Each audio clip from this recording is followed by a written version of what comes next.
tell y'all? You tuning into the best morning show on the globe. It's Brad and Emery in the morning, y'all. LeBron or Jordan, either one when I'm performing. Crossover, buzzer beater and I'm scoring. Radham and Emery in the morning. Every play they on it. Every day I'm balling. Who's the coach? Who's the GOAT? Like Brady and Belichick, best show on the globe. And they embellish it. Y'all pin Ziffy, I'm Ken Griffey or maybe Mahomes. I stay in the zone, whether man to man or play in the zone. They can't stop me. Mayweather boxing, Curry with the shot, man. We just the best to be. Can we have our SB, please? This was meant to be. Every morning with Radham and Emery. Yes, sir. You know those vibes. Welcome, everybody. Brad Emery in the morning. Marques, Brad, and Justin Emery. You, how are you doing today? I'm okay. Did you do anything interesting yesterday? Anything fun? Yeah, I had a blast yesterday, man. Oh man, what's the saying? I woke up and chose violence. Yes. I went to bed last night knowing I was choosing violence when I woke up. Yeah, violence was definitely in the air when I woke up this morning, and rightfully so. Rightfully so. Rightfully so. The violence is here because we have been called to action. Yes. And we're being called to action because of events that Justin's going to take you through. Yes. So right now. There's a lot. Well, we need to first give props to our sponsor, Beef Jerky Outlet. Yes. We have the sweet maple flavored bacon jerky for today. Actually, 100% real bacon. Yes, give it a shot. Let's give it a chance. Oh, we gotta I'm have excited about this. We gotta have a serious snack for a very serious conversation. Yeah, look at the bacon here. Let's get in here. Let me know what you think. Oh yeah. I'm actively raising the roof. Yeah. It's a little cold from sitting in my car overnight. It doesn't matter. It's bacon. No, it's delicious. And the maples are just the right hint of maple. Because sometimes I don't like it like when it's too sweet. Oh, yeah. Yeah. We have a GOAT contender. Yeah, that's phenomenal. That's amazing. Ooh. Wow. I'm in. I'm all the way in. All right. Take us through it. All right. So, let's start by saying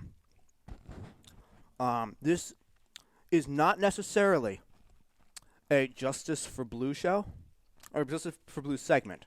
Mm-hmm. But at the same time, it's also not necessarily not one. Okay? So, we'll start in the beginning. Okay? I seldom like to talk heavy about myself. Like, amongst friends, I'll make jokes and everything and all that. But very seldom do I actually go over the top with it. But today, I am. Right now. I would venture to say that there are probably only 2 other people, maybe 3 other people in the entire city of Philadelphia that could even touch the resume and the level of things that I have built from both a podcast and mainstream media aspect. Okay? Now, there's a lot of people out here that have been in mainstream longer. There's a lot of people out here that have been in podcasting longer. But to blend the two, not very many people. I would say those people are John Barchard. I would say he's up there. I would say, fellow Nittany Lion, Andrew Porter is up there. And good friend of mine, Matthew Passy, albeit he lives in Cherry Hill, I'll still throw in the Philadelphia city for him. Outside of those people, this guy right here is the one you want. And selfishly, I will put myself over all 3 of them. Okay? So, the timeline has been littered with factions of people fighting for what? It's been going on for weeks. Weeks. And it really heated up this past weekend, late last week. Okay. So which we tried to stay out of. Yes. This is not something that we're getting involved in just because, like you said, this is not, a pro-blue, but it's not necessarily anti-blue. And, it's probably going to lean more towards the pro blue because we're on the side of right. So I'll start with this. The thing that makes podcasting great is the same thing that makes it absolutely terrible.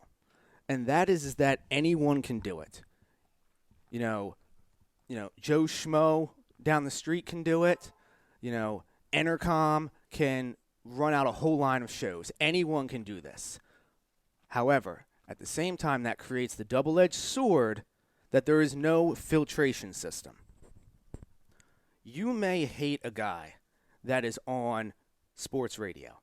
You might sit there and think, this guy is so stupid, he's an idiot. How did he possibly ever get a job? But I can promise you, if you go back and run his track record, he has gone through so many filtration systems to get to that point in time, it would make your head spin. Podcasting doesn't have that. There's no grooming process. We could bring somebody in off the street, hand them a microphone, and say, produce a podcast with no formal training, and bang, they can knock one out. So the same thing that makes it great makes it terrible because there's no learning curve. There's no teaching system. There's none of that. Big problem. And it's a big issue that has occurred within the entire podcast community. I've been to DC Podfest. I know the people that run that. I've been to, Orlando Podfest. I know the guy that runs it. He called me last week literally just to catch up. No, nothing other than just to catch up. The guy who runs the entire festival. I know the people at Podcast Movement. I know the people at all these companies that facilitate the entire industry. And to your point, I would put myself on what's good about podcasting. Right. Because I would never be sitting here if it wasn't for the fact that I could do this on my own. Now, I also consider myself to be a unicorn. I'm not the norm. I've walked into this with a gift. So I sound a lot different, and you might sit here and be surprised that I have no media or radio training whatsoever. I just one day woke up and decided that this is what I want to do with my life. And that's what makes it great. That's what makes it great. That's what makes it phenomenal. Right, but then you have that other side of people that do that same thing but don't have the talent. Yes. Or any kind of idea or sentiment of which way to go. Right. Okay. There's more to it than just being a good talker and sitting in front of a microphone. Yeah. There's a reason why the average podcast fizzles out after 6 episodes. Mm-hmm. This is episode 36. Their average show goes away after 6. Right? There's a reason for that. It is not easy. You think it's easy. It's not necessarily the easiest thing in the world. It's easy to get set up. How about you maintain it? Right. I don't mean you specifically. No, I got you. I mean, the easiest episode to do is episode 1. Oh, yeah. Because you've been building episode 1 your entire life. And then episode 2 is it's the same thing, but when you get to 6 or 7, what are we talking about? What are we doing? What's the goal? Yeah. What are we talking about? Where are we going? You got to build it up. Yeah, absolutely. You got to build it up. Yep. So there has been issues, like we had said recently, with some Philly podcasts, and I'll mention some names. I don't want to get into it too much. I'll only mention the names that specifically affect me. If it doesn't affect me, I'm not going to talk on it, despite the fact that I probably know what happened. So let's start with where do you want to start with this? Do you want to start with a particular station, or I should say network? Do you want to start with a particular where do you want to start with this, and where should we take this? I feel like we should definitely start with the situation with you. Okay. So specifically, and then we'll go outwards. So back in October, there was an issue that a podcast producer, host, thought that I said something to his co-host that, number one, wasn't even derogatory or defamatory, number one. No. Secondly, it wasn't me. Right, which makes it even worse. Yes. Like, no, what was said to him was not the issue. Or I should say, what I was told was said to him. I'm having a hard time getting some proof of this. So, we'll take that for what it's worth. Yeah. We can call it, listen, let's call it what it is. It was a lie. Yeah. So, this was a lie, a spread of vendetta, and the people that spread the vendetta have had a vendetta against us for years. Yes. I mean, I can fully say that you and I are heavily responsible for the departure in 2018 of a lot of big shows over those networks, that network. Yes. And that's where this all comes from. That's Yes. why we're here today. Yes. Because I walked out on my own terms, as did you. I saw what was going on over there. Entercom wrote me a fat check to bounce. I knew. They wrote me a fat check. As you should, and you got to do that. And for me, I knew this organization was doing nothing for me, so why am I staying here? And people started calling me, hey, what happened to your show? Because my show over there, in the terms of that station, was successful. I wouldn't have a slouch show over there. It was a good show. We did a good show over there. And people started calling. The phone started ringing. What happened? What's going on? So I started explaining to people, hey, this is what they're actually doing. This is what you're actually getting out of what you're doing. And then people started doing the math in their heads, and they were like, yeah, this is stupid. I'm out too. And it was a mass exodus of shows that totally changed the entire complexion of their network. Right. That's why they're still like slithering around backdoor channels trying to affect us. Right. You're spot on. So just going back to the incident in October. Mm-hmm. As I said, first off, it wasn't me. Second off, what was the issue wasn't even really an issue. Should have just been, swept under the rug. So a particular group known as Eagles Brawl decided they were going to go and flood social media with a whole bunch of nonsense. I decided I don't even know who these guys are, number one. Number two, nobody's going to slide in here talking crazy about me, all this stuff. So rather than put it all out in the public, which through the track record, following my track record, I have no problem doing business with someone, debating someone in public. Mm-hmm. It doesn't bother me. But I went to him privately, sent him a message saying, I want to know what's going on because I have no idea what you're talking about. Right. Please explain to me what the issue is. 5 months to the day, which was yesterday, mm-hmm. said person decides to reach out to me. Which I find strange. Very odd. That it took this, like, the idea that you could have had this conversation 5 months ago, and you could have had it 5 months ago. You choose March 1st to have the conversation. That baffles me.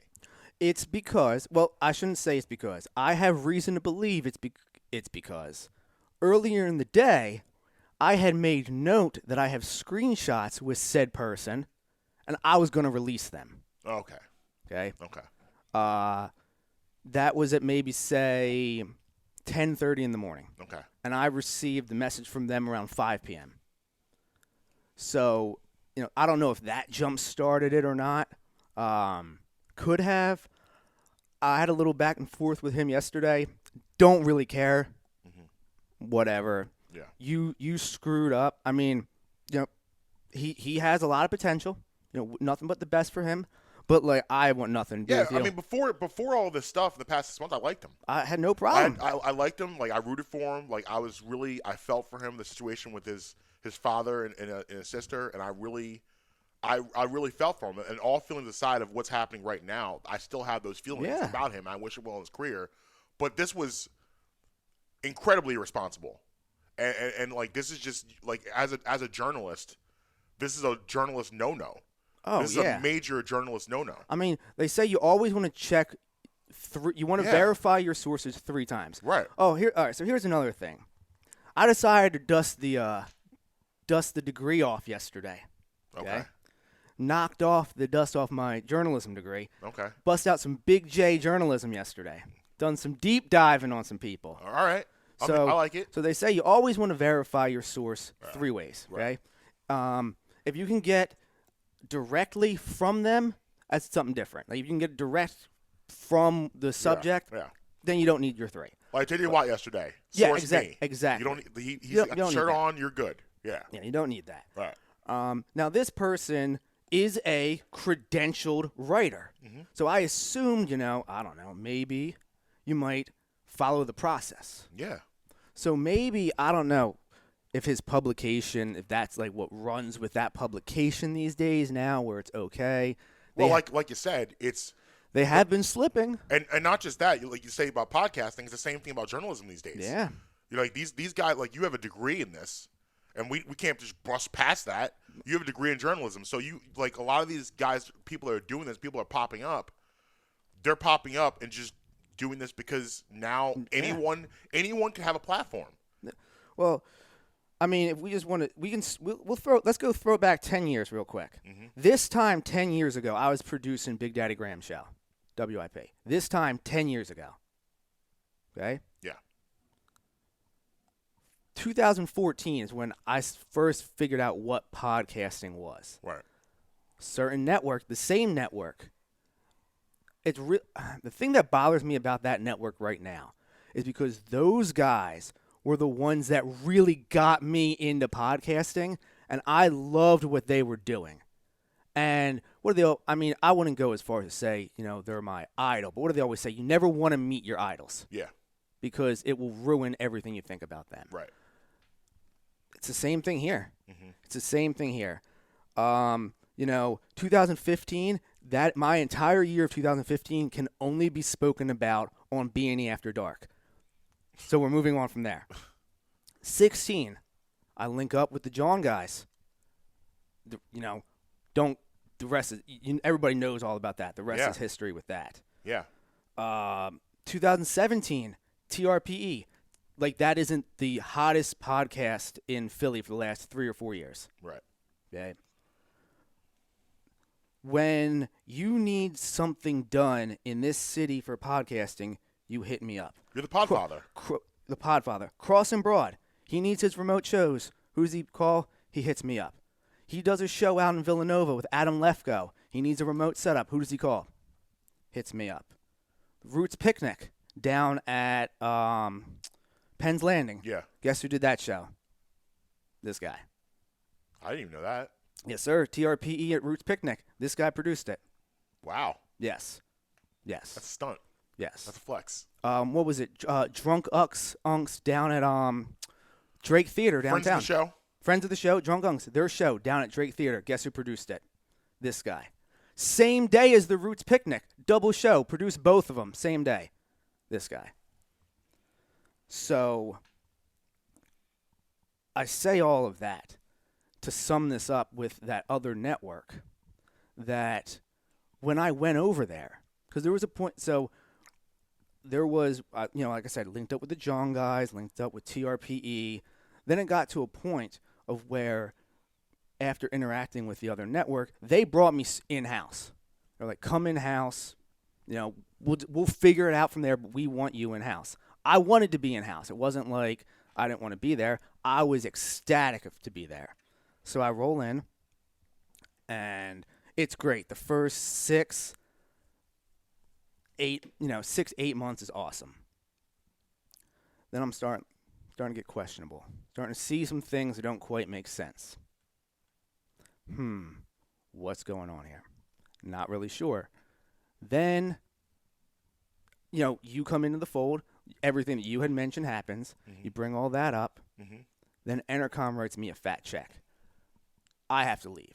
Like I said, I'm all. Give me all the cheddar. Yeah, absolutely. So, I thought I left amicably with them. That's what I thought. We were on good terms.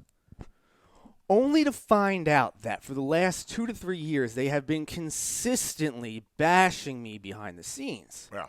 Now, I always thought, I thought it was very odd how I had all these people that I used to interact with and all these people that I used to know, and then all of a sudden they just stop answering my phone calls. Stop answering emails. Stop answering texts. Like, isn't that a little odd? That, like, you left somebody on amicable terms, Very odd. only to then be completely cut off. Right. Whatever, that's fine. I mean, everybody that listens to everybody And that knows don't me- forget the Dog and Pony show we had to go through to get our masters. Yes, that's. We'll get to that later. Which we did get, by the way. Yeah, they were required. So it is then revealed to me by someone who used to be with that network, who is now no longer with that network, that ownership was actively bashing me behind the scenes, despite the fact that I came in and revolutionized their business. Right. Like I came in and revamped it. Like when it comes to this stuff, when I touch it, it turns to gold. This show is fully sponsored through all of 2021 and the first half of 2022. We've been doing the show for 5 weeks. Yeah. 6 weeks. Right. And a lot of like 8 weeks. I don't know how to count. we were sponsored in December Yes. before we hadn't done a show in what, 2 months, a month maybe, something like that. Yeah. And we were fully sponsored going into. We've acquired more since we started the show, but we were already off the ground and running. Like we were in a position, like we always talk about, in the top tier Yes. of shows. Yes. Like there's not many shows you can say out there like, yo, we are backed. We got money behind us. It's not many. No. Now, I want to just circle back to everything that we went through to get out of that network. Now, I say, like, the way that the dynamic of the show was that you brought in the show, and that was going to be your show. Mm-hmm. I was elected to produce your show. Yeah. Justin produced it. Yeah. However, through, inadequate assistant talent to your show, Mm-hmm. I de facto became the number 2 on the show. Right. Throughout, just natural, it just occurred naturally. Yeah. So it created a very odd dynamic from me working there, being on the show, and them not wanting to help the show. Right. One of your employees was Right. on the show. Wouldn't you want to boost that? Right. You would assume, what is it? Was it high tide raises all boats? Is what Right. they say. Yeah. You would assume everything comes up to the top, Right. but not with them. Right. And they are now a shell of their former selves. Yeah, and you look at the trajectory of our first 3 months there with that show, and the rise. Like we were rising every month, and things, coincidentally, things all went to hell when we called out a show for doing things behind the scenes that were less than couth. Let's put it that way. And that's kind of when we kind of became. Well, I mean, we can address that show by name because we've since buried the hatchet with it. Yeah, so 215 So Live. 215, right now, there's no issue between this show and that show. Not at all. If schedules don't align, but if they did, they're welcome on the show. Yeah, but we went to war, and it was definitely frowned upon within the company. It puts you in a tough position, which I've said about you, like I really respected you out of that movement because at that point you worked for them. You didn't technically work for my show. So you could at that point be like, yo, I can't do this. But this brings me back to my original point. Yeah. Is that there is no filtration system. There is no system of checks and balances. So it is reliant upon people to be those system of checks and balances. Correct. There is no reason that just because you have a big following, you should be able to pump your chest out and bully your way around. Right. That's not the way that this works. Right. And it has no system in place to check that, so it's upon individuals to do that. Yes. Okay?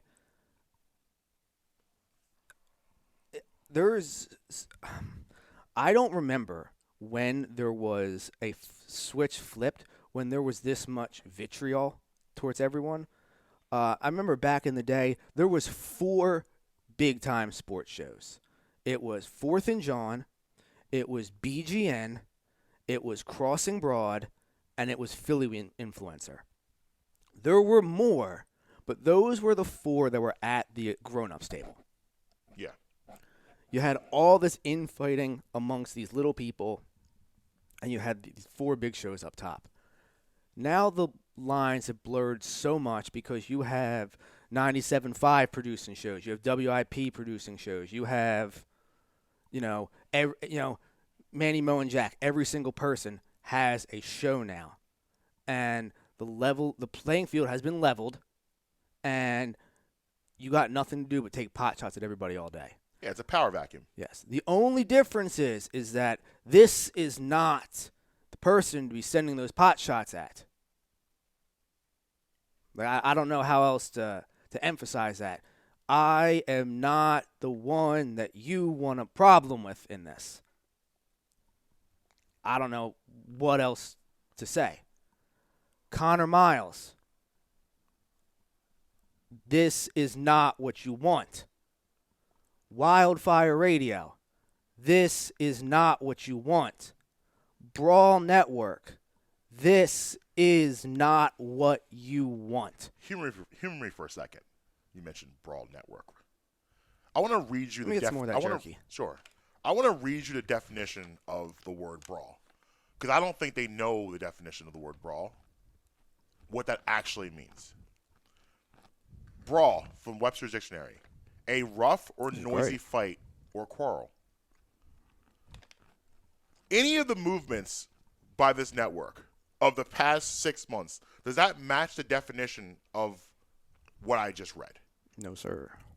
It doesn't match definition because you guys are out here starting fires and then running away from them. So here's the thing. Let's see if you got the same energy when you can't block me. Right. Because there's going to be a point in time where we're going to be at the same place in the same time. I'm not a fighter. I'm not a very big person. I'm not trying to get punched in the face. So I'm not advocating fighting. But there's going to be a point in time where you and I are in the same place, and this is going to have to be addressed.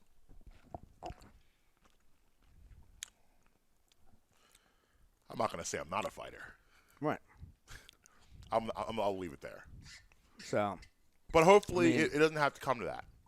Because, at the end of the day for us, we're just sitting out here minding our business. This was not on my docket for Tuesday morning. This was not on my docket of anything I want to discuss. But things are being done. I'm just trying to be over here hanging out, playing Madden, rolling and burning. You know what I mean? Listen, we're going to take a break. But after the break. Yeah, we got 2 minutes. After the break, we got to get into the blue side of this thing. Okay. Because that's very important. Because this is where this gets really dangerous. Yes. Cancel side. Well, you know what? I'm going to rephrase that.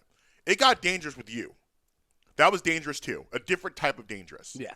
But this, all the stuff that this network is creating and the atmosphere they're creating, the divisiveness and the things they're trying to do and get involved in, it's a dangerous precedent being set. And someone needs to stand up and say, no, we're not going to tolerate this. We're not going to tolerate this. And if that has to be us, then so be it. I mean, I enjoy, the spotlight on us, on the show, and all that kind of stuff. Yeah. But I don't enjoy having to do things like this. When was the last time we had to go down this road? It's literally been years that we had to do this. Like this is not, listen, I'll put it this way. This is something that we are very good at, and we can do this with people if people want to do this with us. And, I accept all smoke, as we all know. You can check my history. It's documented. Go listen to the warning. Go listen to the warning, too. You know me. You know how I get down. However, just because I'm good at it doesn't mean it's something I want to do on a regular basis. I enjoy talking about jerky. I enjoy talking about the Sixers. I enjoy talking about the landscape of Philly sports. I enjoy that stuff. That's enjoyable to me. Any real G's does not enjoy beef. You lose money with beef. You lose money with war. But at the end of the day, we are men. And we are men that will not tolerate certain things from other men.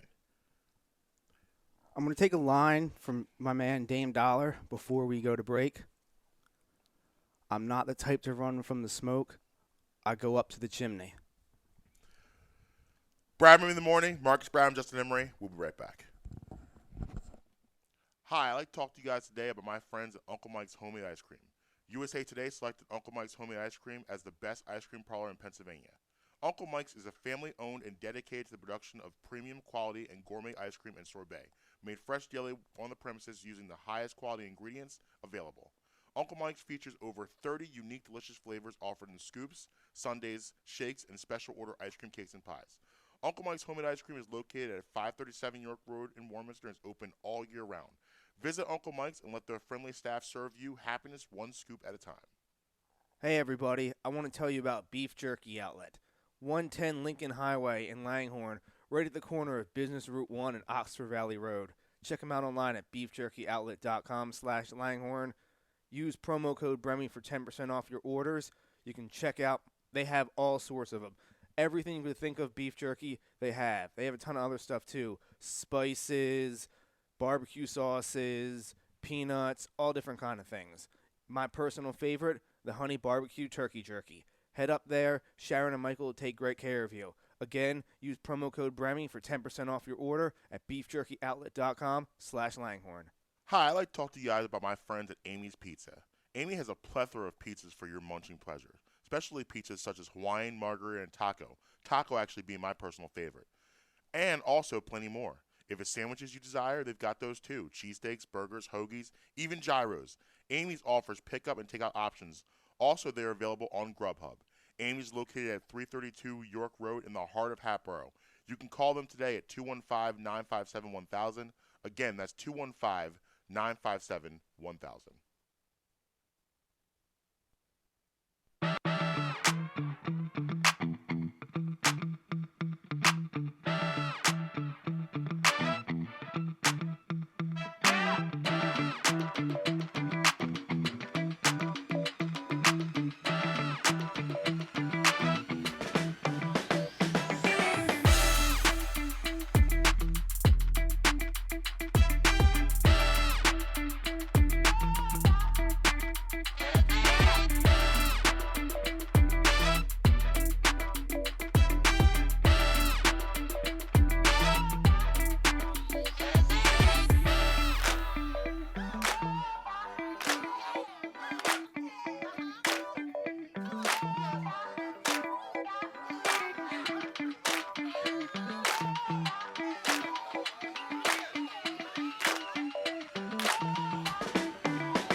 Yeah, man. Brad in the morning. Marques Brown, Justin Emery.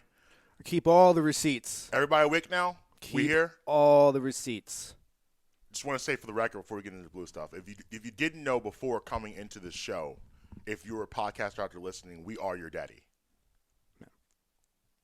That's who we are. And we don't want to go out there and say that repeatedly because that's not who we are. We're not bullies. But if you back us in a corner and we feel like we need to defend ourselves, we're going to come out fighting. Yeah. And that's what this is. And we're not just going to fight for ourselves. We're going to fight for other people. Because what happened over the past couple of days to me is a dangerous precedent being set. Precedent. What did I say? President. I do that sometimes. Yeah, I know. It happens. Yeah, it's all right. Yeah, it happens. Whatever. Sorry, we could probably comb through these episodes and find out the amount of words I've made up during these shows. Yeah, I agree. It's dangerous what's happening out here. And we need to defend our brother. We got to do it. Just because, here's the deal with me. Yeah, you guys know me. I stay out of the social media stuff. I don't really interact a lot. I have to ask you to post. Yeah, I don't do that. But you know what though? What we're about to talk about is why I don't do that. Because it's phony. I'm not. See, here's the deal with me. I'm as real as it gets. I'm not a phony person. I'm not at all. I'm genuine. And this Mickey Mouse foolishness that takes place on social media, I have a hard time attesting to. And I have a hard time dealing with. It bothers me. And that's why I choose, generally speaking, to not engage and not get involved. Because when I do that and I do get involved, I feel like it takes me to a character that I don't like to be. Like, we got too many, listen, the internet gangsters, Twitter fingers, whatever you want to call it, it's too many of these people out here that think it's cool and sweet to be saying whatever you want behind a keyboard with no actual consequences. I come from a school of consequences where you say something, you better be prepared to stand on it. And if you're not prepared to stand on it, you shouldn't say it. Because one day I'm going to have to see you. But the problem with the internet is, and the problem with Twitter, all these apps, is that these people know that you'll never run into me. You'll never run into Blue.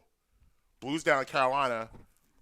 Just so in Charlotte, hanging he out. feels far away. But I guarantee you, if Blue stepped to one of you guys like that, what would you do? Nothing. You're not going to say anything. You're not going to do anything. But you feel real comfortable quoting them tweets and real comfortable with them replies. But then when the room gets hot and it gets uncomfortable, then we got to be quiet. One more time in case you're just joining us. I just want to read, again, the definition to brawl. Okay? Yep. One more time. Webster's definition of brawl: a rough or noisy fight or quarrel. That's the theme. That's the definition of the word brawl. That doesn't sound like what I've been seeing from Eagles Brawl the past 6 months. Does it sound like that to you? Don't sound like that to me. Can you please explain to the people what exactly has been going on in the situation? So, yeah, I talked to him yesterday. Mm-hmm. I was on the phone with Blue, so this is all coming directly from him. Yeah. Okay. Apparently, there was a email that was sent to someone a couple weeks ago. Mm-hmm. It was an anonymous email. Now, I'm not an IT guy. Yeah. But when I send you an email, doesn't my name show up? Yeah, it's usually how it works, right? So I don't understand what an anonymous email is, okay? Right. I also did no research into it because I find it an incredibly stupid concept. Yes. Okay? So apparently an anonymous email was sent, somehow linking Blue to something that was to the email. Yeah. Okay. There's no connection. Blue didn't send the email. Like, wow, Blue. Like, here's the extent of Blue's nonsense. Okay. He will make fun of you on Twitter. Mm-hmm. That's it. That's literally the extent of what Blue will do to you. Right. He will just make fun of you on Twitter. Right. He's not gonna come out here and fight you. Right. He's not doing that. Right. So that's the extent of that. So somehow, like I said, he got tied into it, and the guy Connors was in there involved too. Of course. Because he in there involved in everything with this, And It's like the Real Housewives, just gossiping. yeah. It's just gossip. And it ended up with Blue getting his name dragged last weekend, I think it was. Yeah. Maybe 2 weeks ago. This has been about 2 weeks. About 2 weeks. Yeah. Gets dragged. Yeah. Later comes to find out, it does come to light that Blue didn't do this. Okay. After immense pressure, Eagles Twitter Karen was forced to apologize. Mm-hmm. I read it. Did you read it? I read it. It's one of those things, and we talked about this off air, where you can say you're sorry for something but not really mean the apology. Yeah. And like, just because you say you're sorry doesn't mean you're apologizing. Exactly. And like, it's like one of those things where you say, I'm sorry if I hurt your feelings. To me, that's not an apology, because really what you're doing is you're just patronizing me. You're humoring me. Oh my, or I'm sorry, but this is what I meant to do. No, it's just an I'm sorry. There's no buts. There's no ifs. It's just a strict apology. And, this woman, a lot of you who are listening know what we're talking about. But I want to step back for a second, because you talked about your resume. So I'm going to go through mine a little bit so we don't get things twisted and confused about who I am. Because what we're not going to do is, because what they did to Blue, they try to paint Blue out to be someone he was not. Fact. Not knowing that Blue has an autistic child at home, right? Fact. So I want to tell you guys about me a little bit before I started doing radio. I am a 20-year educator.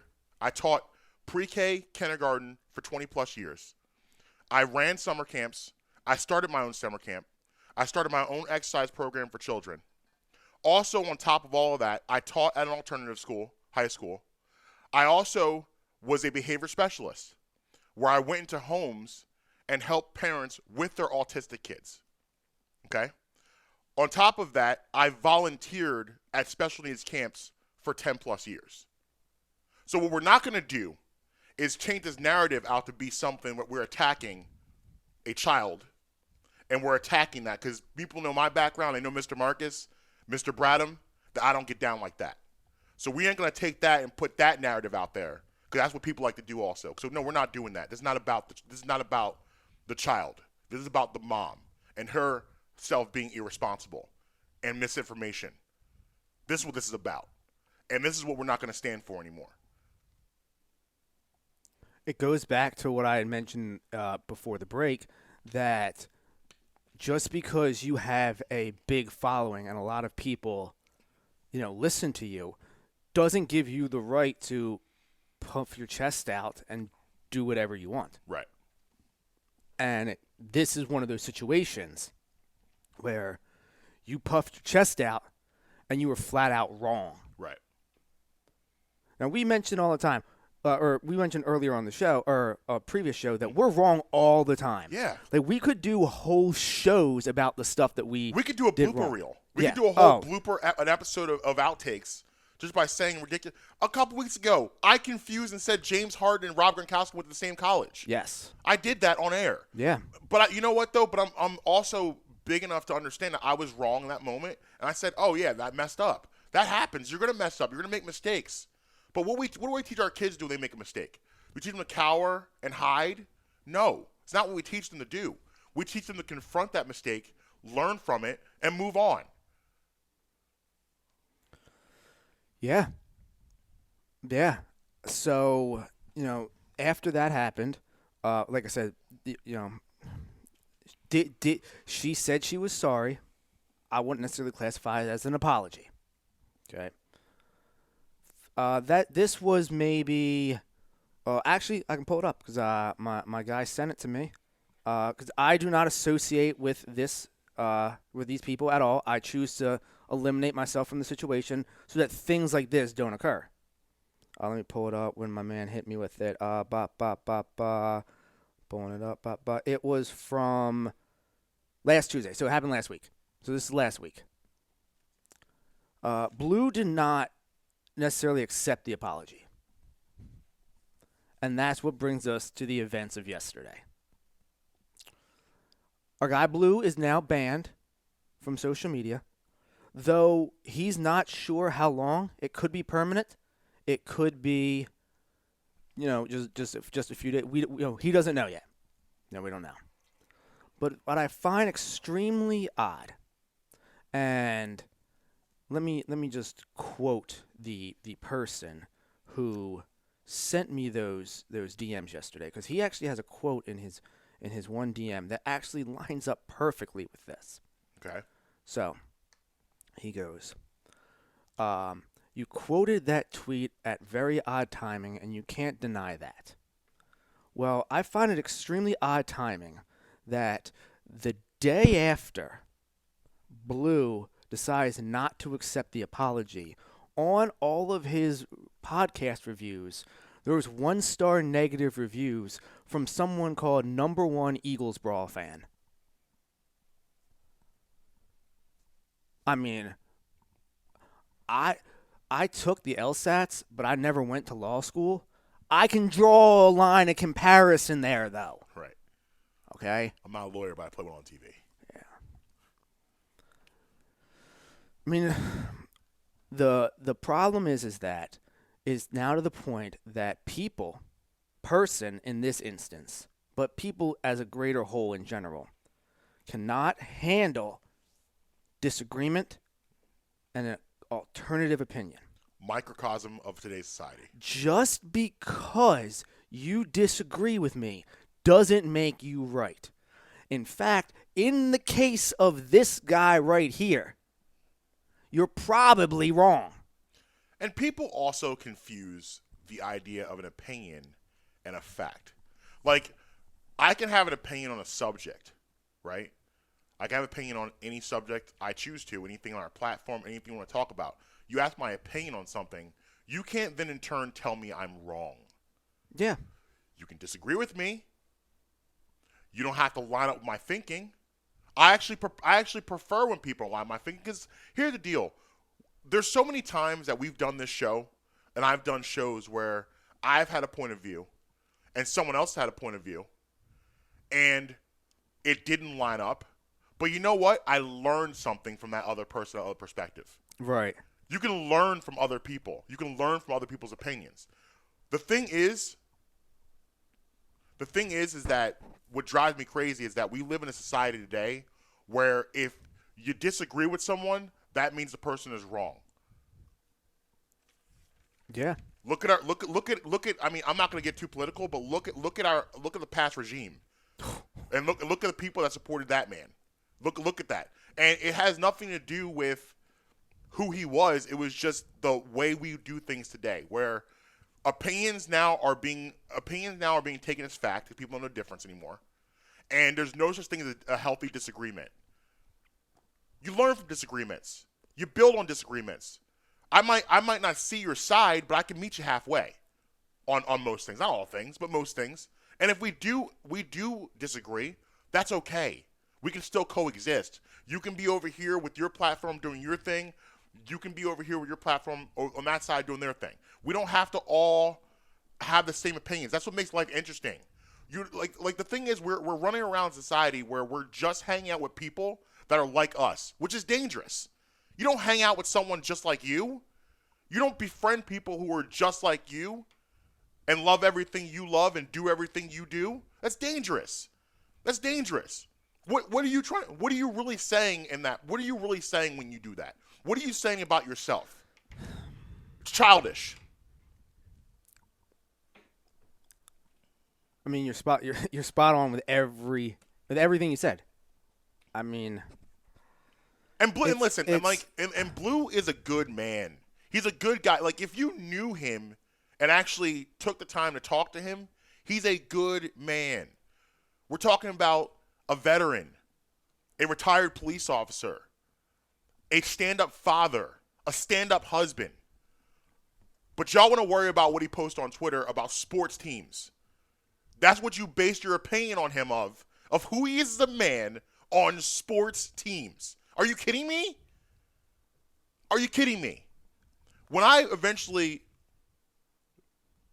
leave this earth, I would hope my legacy is not who I am talking about sports teams. I don't want that to be my legacy. My legacy is me as a man, is me as a father, me as a husband, me as a friend, me as a family member. Those are legacies that I want to live, that I want to go with. The people that actually really know me. And I circle back to why it's hard for me to go on these social platforms, because this is what we got. We got the brawl over here chasing people around like some weird Eagles Avengers, trying to be the superheroes of social media. Do you know of an easier person than myself to get along with? No.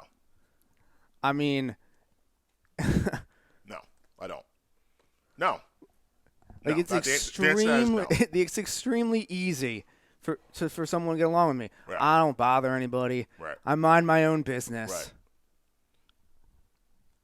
And like, I don't get it. And like, that's kind of like the thing is though, but people, like I said, they look at these personas that you kind of have to create on social media. And like, the thing is, when you're talking about, like, sports is a passion driven business, right? Like, when you talk about sports, you get passionate and everyone has their opinions. Like, I bring up Carson Wentz, people are going to have 15,000 different opinions, and it's going to get passionate. It might get a little heated, and that's okay. We might not agree, and not everyone might feel the same way. But here's where we run the problem. It's like, no, you're stupid. That was dumb what you said. Pretty much, and then yeah. you start taking personal attacks. Now you're taking attacks my Abby. Oh, hold on. Now, don't go there, because I was making fun of somebody's Abby the other day. No, but I'm saying, but like let's keep it 1,000 though. But like you start attacking like me personally because you don't like what I said about a sports team. Right. So now, yeah, it's because, like, listen, I'm telling you right now, you say something about my queen, you say something about my kids, it's your damn head. Yeah. It's your damn head. I will. Like, that's it. Like, that's my people. I actually have my queen in my Abby. And if anybody said anything crazy, I'm finding your address, and it's going to be a problem. Like, that's how I feel about the people that, and you're in that umbrella too. The people that I ride for, it's your head. That's why I get nervous interacting with people, because people act funny on here and they say funny stuff, and I'm not that cat. I'm not that cat. I'm not. So I try to stay out of it, but like, this is something that I feel for both of us, we had to come in here and talk about, because we can't sit here and let this ride anymore. No, this of course not. This is a State of the Union address from yours truly, the Brad of Memory, that we are not letting this ride anymore. And if you're with us, you can't let it ride either. Yeah, I agree 100%. Like, it just has to, it has to be addressed. It has to be addressed. And there's really only one, I would say, network, is that the word I'm looking for? Studio brand, that is really in the city doing it right. And it's not the ones that we mentioned before. No. Over the bridge. No. No. They've been doing it listen, let's call it what it was. It was a glorified Ponzi scheme. That's pretty much what it was. Yeah. They were taking money, and you had no idea where that money was actually going. And when you start to ask yourself, the question is, Wildfire, where's my money going? There was no answers. There was a bunch of phony promises. Yeah. A bunch of things were said that we're gonna do this, we're gonna do that. And then, worst of all, like, let's be honest. You put John Crichton in a messed up position. Oh, you had him taking bullets for you that he did not need to take. And like, it got to the point where, like, I was upset with him because they represented him as the guy that was in charge of everything. They left him hanging out to dry so many times. And it's really funny because now he's killing them with what he's doing. Facts only. He is absolutely killing them with what he's doing now. Facts and only. I'm happy because he deserves it to do to them. Yeah, the man works hard. For after what, like, they left him hanging out to dry. Yeah, like, you look at the first for years. My first meeting. Well, first of all, John is the reason why I went over there in the first place. Yeah. Like, he was the guy that kind of recruited me over there, and like, I loved his passion, what he had to say. I loved, the direction that he said that the network's going. So it made sense for me. I thought I had a cool concept for a show. When it all aligned. When you're having a think tank, you want him in the room. Facts. So the first me and him had met with him at the studio not long ago. The first meeting I had, the first time I met everybody at Wildfire, all the shows. The first time I actually met you. That was a bad day for me. It was a bad day. You were hurting. It was the day after my birthday. Yeah, you were hurting. No, that was a bad day for me. We had that meeting, and like the higher up should have been there that day, but they weren't.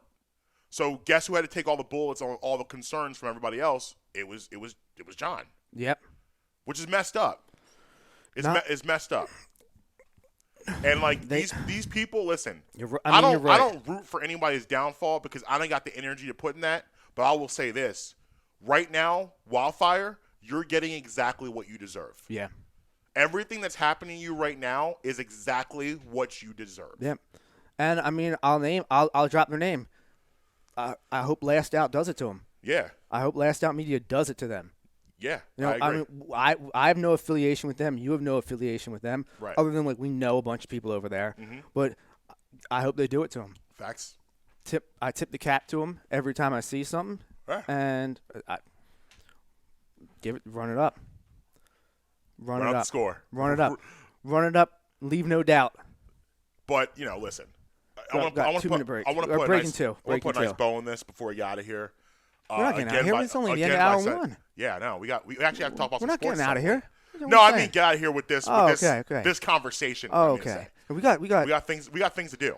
Well, we gotta address what the dinner I had on Friday. We're gonna get there. Okay. But I just wanted to say that put a bow on this is that we hope we don't have to do this again, but something tells me we will. And I hope not. I hope people understand now who we are and who you're not. Pretty much.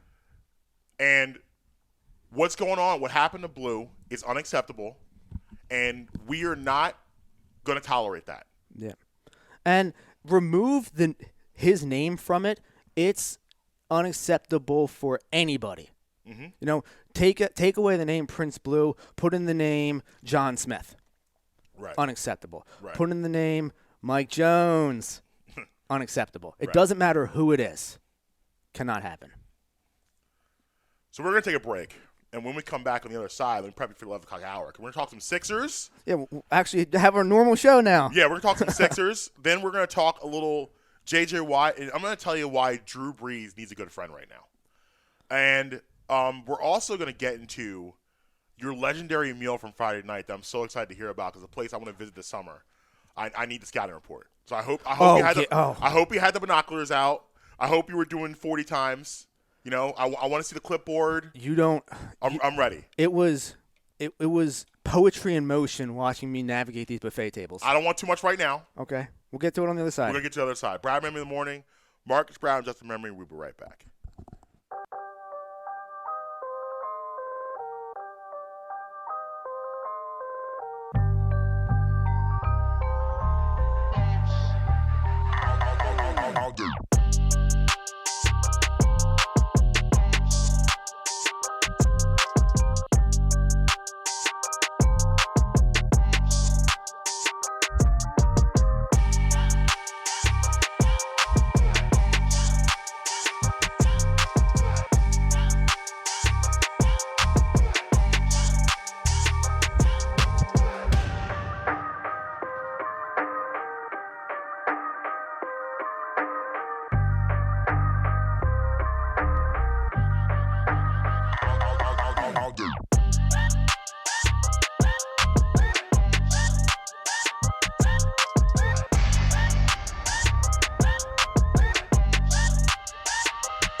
all day.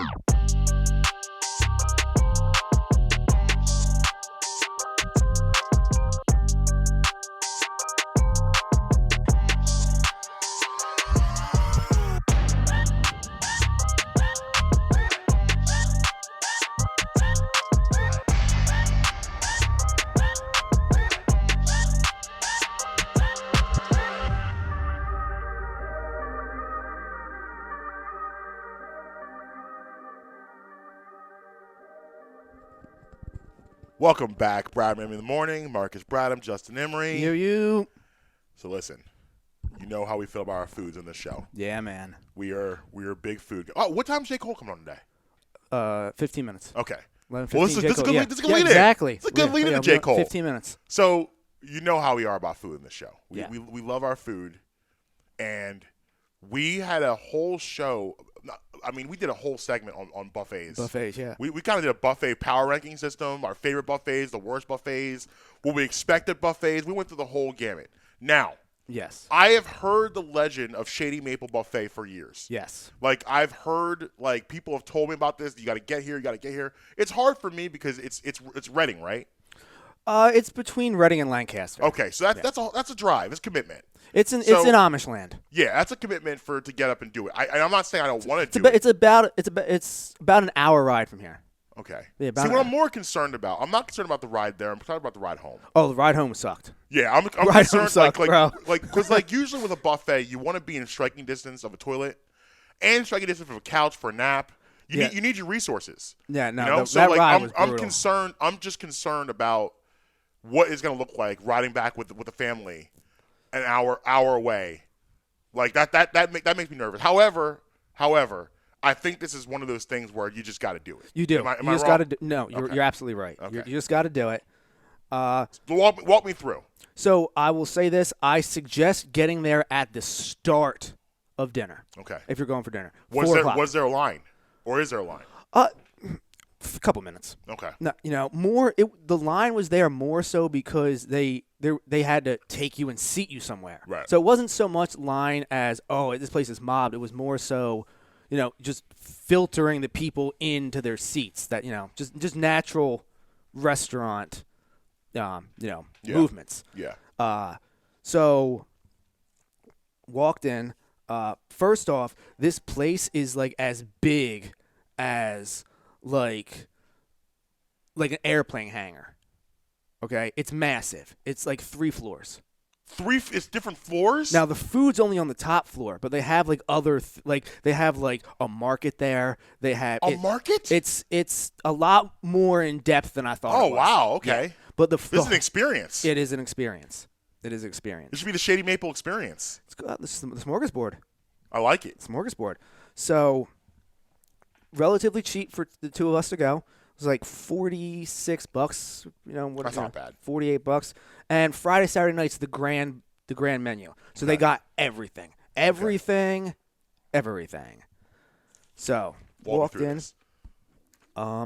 They actually, I was worried. A lot of people during the pandemic said buffets were going to die.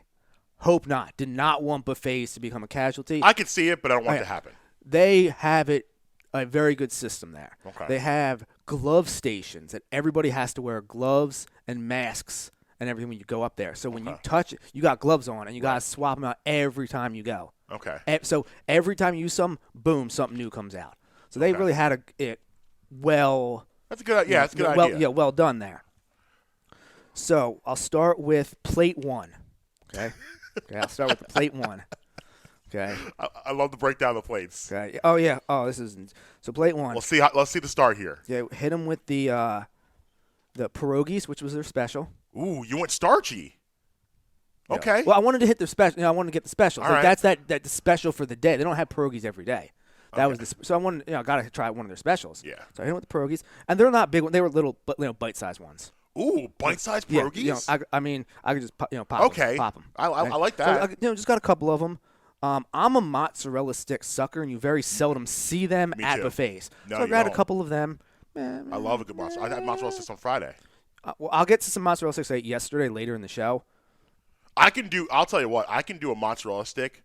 Like I'm not a major dipper. Like, I'll dip if I have to. But I like taking mozzarella sticks right to the head. Oh, you got a nice seasoned breading on there. Absolutely. And just go right to the face. Yes, sir.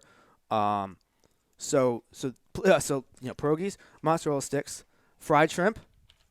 I'm in. And with the fried shrimp, actually, the thing is, Ree's from Maryland. She's from she's from Baltimore. Obviously, she enjoys seafood. Yeah. So like when we go out to the buffet, we usually just keep a thing of shrimp steady on the table, like just a just it's like a bread plate. like a communal communal plate of shrimp. Smart. Mainly because like she eats like 5 shrimp in the amount of time that I can eat like one. Like that's She's professional. The thing is, they must teach. She has a method. The thing is, they must teach you like in elementary school down there, like how to like peel shrimp and how to crack. How to pick a crab. Yeah, like, they probably do. They probably have classes. It's probably you go from gym class to math to seafood to shellfish class. Yeah. That's got to be. So we had that, and then I think it's one. I don't know if might be butchering how I pronounce this, but chicken croquette, which is chicken croquet. Chicken croquet. Okay. I believe that's what it is. Basically, a little like chicken stuffing ball thing. Yeah. It was okay. It was okay. All right. And then because so you're in the phase now. You went plate 1. I'm just gonna try things. Yeah. Like this isn't like your go. This is your go-tos. Like you opened up with let me try things and just see what these people are working with. Yes. Okay, I got you. Okay. Ree's first plate, because she eats like a 3-year-old sometimes, was mashed potatoes, French fries, and chicken tenders. Don't buffet shame. Look at you buffet shaming. I had to. I even looked at her. I was like, really? I mean, I understand like those are like 3 of her. You know what though? things, But we talked about this last week. It's so hard to turn down those items. Oh, it is. Because with me, like I know I can have chicken nuggets anywhere, but when I see a bunch of nuggets all cute together, I want them. I want to do it. Well, no, they did have nuggets, but yeah. So like that stuff, like I don't know. You see a abundance of it, and you're like, I'm gonna grab some nugs. I can hear that. I grabbed some different nugs, but then so that was plate 1. Oh, she also had the brisket. Ooh. They had brisket. Ooh. Yeah, she also had the brisket. So that would match nice with some mashies. So that was the mashed potatoes were cold though. So here's the thing: is dinner was from 4 to 8. Okay. We got there at 6. So this is why you're saying getting there early. Get there. I suggest getting there right at. You want to be on your old man time. Yes. Okay. Yes. That actually is pretty good though. Like if you do it at 4, then it's like you can be out of there by like 6 and like hopefully be home. By like 7. Real quick, I gotta shout out my man Alan. He just hit me up, said he's listening. Hey, shout out to my Alan. guy Alan. Shout out to Al. That's my guy. Yeah. So like I said, that was plate 1. Plate 2 filled up a whole thing of cocktail shrimp. Okay. So we could have that, like I said, on the table. Right. Also hit it with a bowl of broccoli and cheddar soup. Ooh. Because you got to remember, I didn't eat all day long. Yeah. And I took my munchie PEDs before I went. So I was ready to ready. roll. I was ready to You were in. Marcus, I was ready to roll. You were in. Okay. I hear you. Okay. If cannibalism wasn't a crime, I might have ate our server. Okay. On the way to the table. It's aggressive. Okay. But all right. So I had, like I said, the shrimp and the soup. Then I flip over to plate 2. Delmonico steak. Ooh. Barbecue wings. Oh, now we're getting serious. Now we're getting to my area, the proteins. And double steak burger. A double steak burger? Double steak burger.